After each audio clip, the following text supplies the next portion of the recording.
On this week's episode of Whitetail Cribs, we're headed to Illinois to take a look at Garrett Boelkes' home. Garrett is one of the founders of Last Breath, and he gives us the grand tour of his home in Northwest Illinois.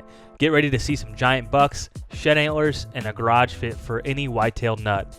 Be sure to hit the like button, subscribe, and hit the bell notification so you don't miss an episode of Whitetail Cribs. The Exodus team is traveling around the United States to take a look inside the trophy rooms of some of the most interesting whitetail hunters in the country. From giant bucks, unique racks, and riveting stories, welcome to Whitetail Cribs.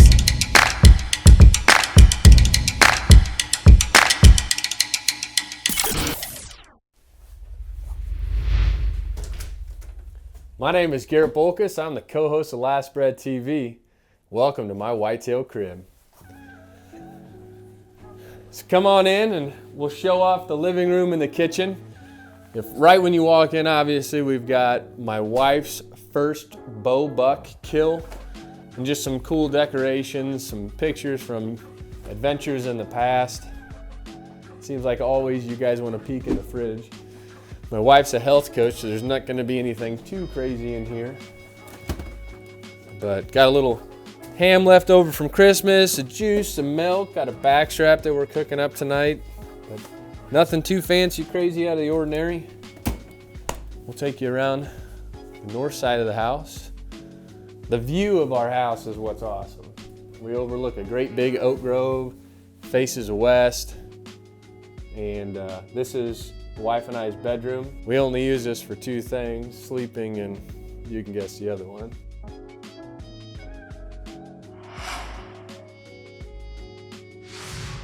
Come down the hallway, we've got the public bathroom in here, pretty standard. And then the office, which again, if you guys haven't checked this out, Last Breath TV is where you can watch almost every single one of the deer that you see in this house get killed. And right here is where I do a lot of the heavy lifting with our photo work. Each year we shoot thousands of photos between the 6 of us on the team, cipher through the good ones, touch them up, edit them. I do a lot of the footage organization. Grant does all of the production, and this is where it happens. Got a smallmouth from Michigan, probably my biggest longbeard I've ever shot here. And the calendar, I'm a guy that I have to put it down on paper for me to remember it. And we'll go down to the spare bedroom and show off some bone in there. So if we come into the spare bedroom, we have the first 3 whitetail bucks that I ever harvested. My first one is right here. A little 8-point that I shot when I was with my grandpa. My number 2 buck, and then my number 3 buck. And after that, that is when the hook was set and I was all in. The year after I shot those deer is when I started to bow hunt. But speaking of gun hunting, we've got the guns kind of laid out. Our firearm season just wrapped up. We've got our CVA muzzleloader right here. We've got Grant and I's 220 or 212 12 gauge by Savage, and then my wife's 220. Love those slug guns. And then lastly is a coyote rifle. We're getting ready. We're gonna go chase some song dogs here, but it's done a little damage already. All of them are topped with Nikon glass, and we shoot just all the time, I guess, when we can. But it's sad that we're having to put them away. Firearm season's over. We come through here in the breezeway. We'll get into some of the good stuff. This walls is close to one of my favorites. It's just got a collection of memories, some really awesome photos. Got Matt, Jesse, Grant, and I here with one of our shed years. We got some pheasant hunting. My wife and I's amazing late season whitetail hunt a couple years ago. The best year that we've had to date. Grant, Matt, and I with sheds. Got my wife's side of the family, the Partlows. Love them all. Got my dad.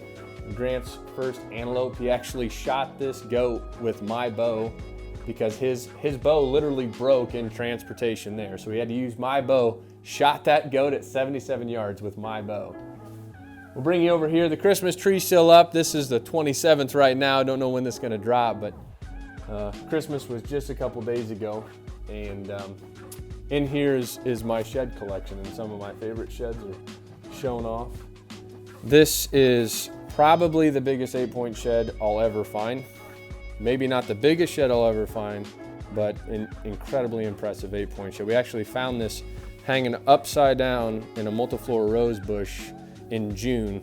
Grant and I were doing some TSI work on one of our farms when we found this, and I have no idea what deer it is or how long it's been there, but it's bleached out and it's kind of got that lightness to it.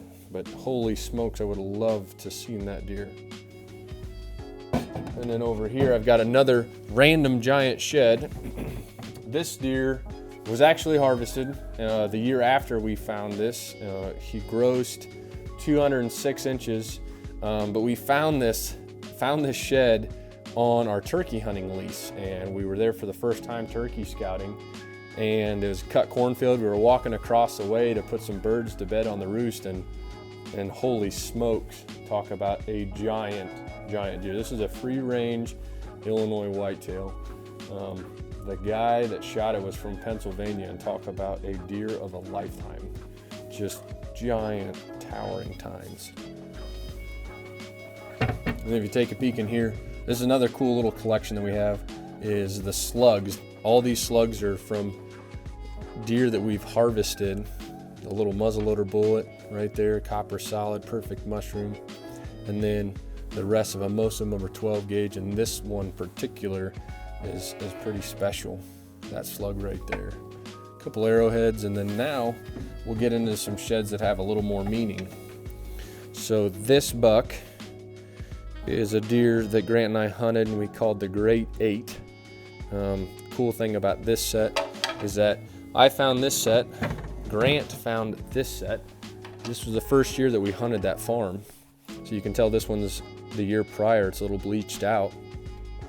But just a bulldog of a buck, just a heavy, massive mainframe 8. And the best part is that these sheds belong to the buck on the wall here. So this is what we call the Elite 8. There's more deer out in the shed, and we'll show you those in a little bit, but right here, the Great 8. These sheds belong to him. Shot him in late season, the first year that we acquired that farm. Actually, Grant and I bucked out on that farm that year. And we'll go in, get into some other sheds that correlate to deer on that wall.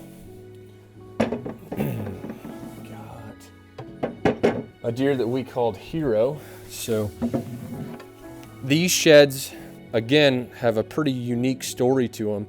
You can tell that they look super duper fresh, and the pedicles were like covered in blood when I had found them. Found these sheds on the December 26th, the day after Christmas, and they belong to this buck right here. Again, we called him Hero, and he kept that 9-point frame, but you can see that it shifted from one side to the other. And this is a deer that we thought had evaporated and just died. We didn't know, shedding his antlers so early, we figured he was stressed out, didn't know why, didn't have a single picture of this deer until late in November. Boom, he shows up on camera, make a 137-yard shot with my shotgun, and you can check that out on Last Breath TV's YouTube page. The cool thing is when we brought him back home and we caped him out, we found this slug in his neck. So you can see these are the AccuTips that we shoot. This is off of a Federal True Ball, and I'm not putting that munition down, but you can see these guys turn into that. And right there, that was found in that buck's neck. And probably why he shed his antlers so early is he was stressed out from wounds. Last is probably one of my most special set of sheds. Put together, we think this deer would have been right at the Boone mark if he matched and he wasn't all broken up. This was a deer that we had called Splits. I have a shed off of him as a 4-year-old that's tucked up in the pile somewhere. And as a 6-year-old, we had tons of pictures of him, but we never found his sheds. However, 7 years old, shows up as king of the farm, and you can see that without a doubt that this is this deer. And like I said, as a 6-year-old, he dropped his fours, he put it all into tine, length, and mass. Grossed out right at 176 as a mainframe 8-pointer, just a horse of a deer. And the story of Geronimo is one of our best stories that we've told on the show. Heartbreak, triumph, it's all there. This is one of those, the deer and the memories that you'll never forget. Grant and I were sitting in the blind that I'd missed him with my bow, and I was able to take him with my shotgun. And then there's the Mirage buck, shot that out in Warren County. And then the rest of these are in Rock Island or Mercer County. Slick, you can watch him get shot and take an arrow. The grade 8, you can watch that. There's the Wedding 10, you can see him die. And we've got the Brute buck, which again, you can watch him eat an arrow as well. Cool thing about this guy, he's got a little bit of character on his brow tines, but he's got that inline dagger point in these cactus over here. He's got a kicker off the back and off of his right side of the G2. So phenomenal deer. Happy to have every single one of them on my wall.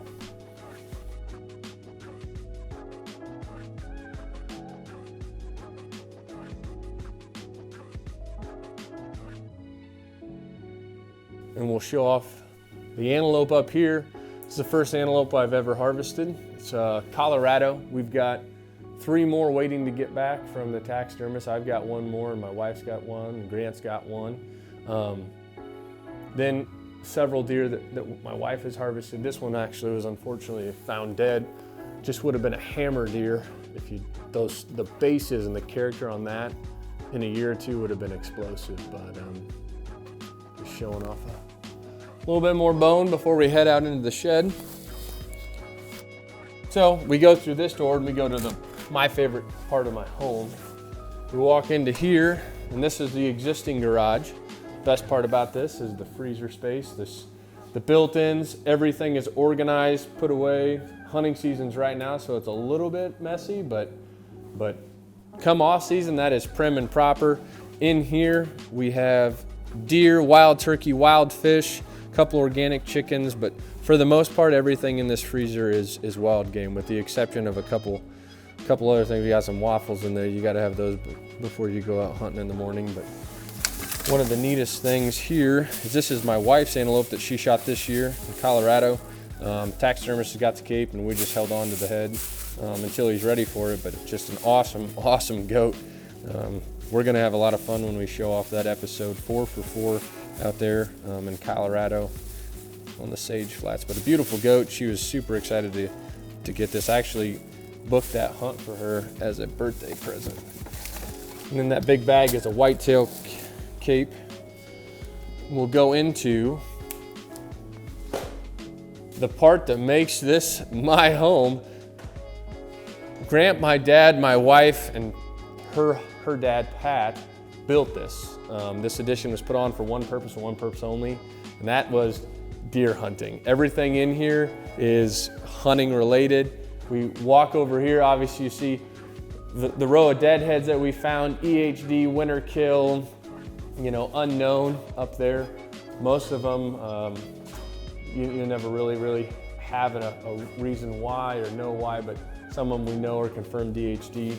Next, we've got our card of maps, and these are the 2 farms that Grant and I hunt, and this is kind of like the staging area. Before every afternoon or every morning when we hunt, we sit here and we talk about wind direction, where we think that buck is bedding, and what he's going to be doing that day. We've got our little magnetic pins for cameras, for tree stands, for trails, for scrapes.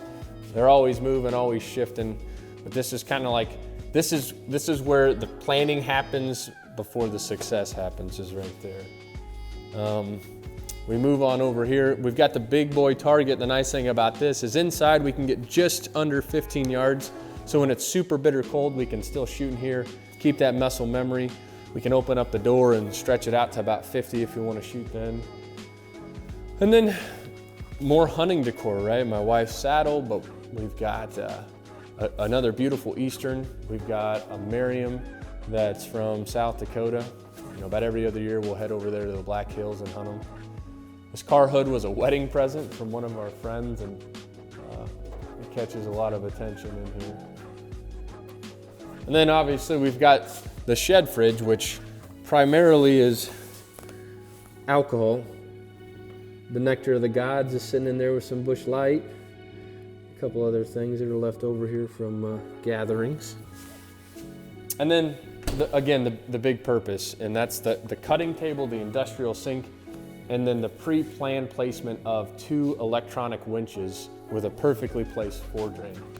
We process all of our own deer. We skin them, we cut them up, we trim them, we process them into snack sticks, into beef jerky, into summer sausage, into breakfast sausage. We grind our own burger, and it really is a big part of our lives. So to do that, we pre-thought of everything we could.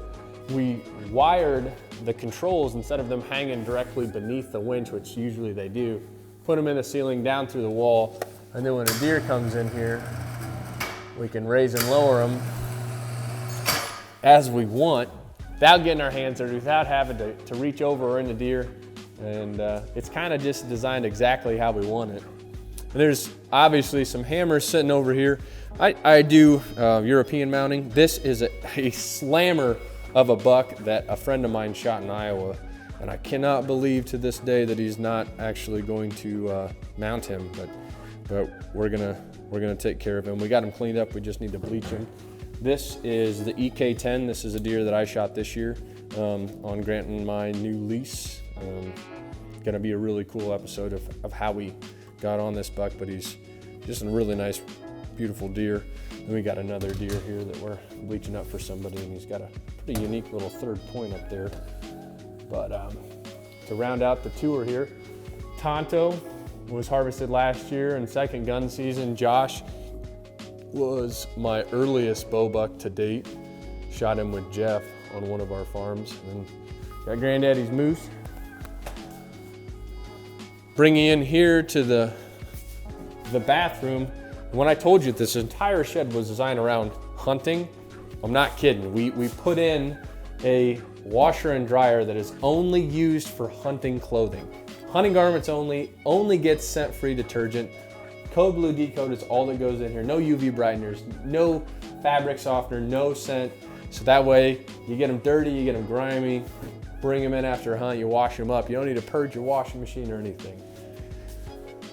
We'll round it out, and I guess showing off a little bit, we've grown, we've had success over the years. We've been in several different news articles and publications. We've won a couple different film awards and fan favorite awards. So we've got some of our news articles hanging up. And then the coolest thing that's kind of here, and the big reason of why we film, is so we can share it with people. So built this entertainment center, and we hung the TV up, and after we harvest a deer or a buck, or we want to kind of figure out if the shot's where we want it to be, we'll land back here, we'll plug it in, we'll review it and watch it. And usually if we got one strung up, we'll have a pile of side-by-sides in the front yard, and this barn fills up pretty quick, and we'll watch the footage raw and uncut and have ourselves a little party. So rounding it out, this is my Whitetail crib. This is my passion and my life. And until next time, you gotta scoot on out of here, buddy. See yourself to the door.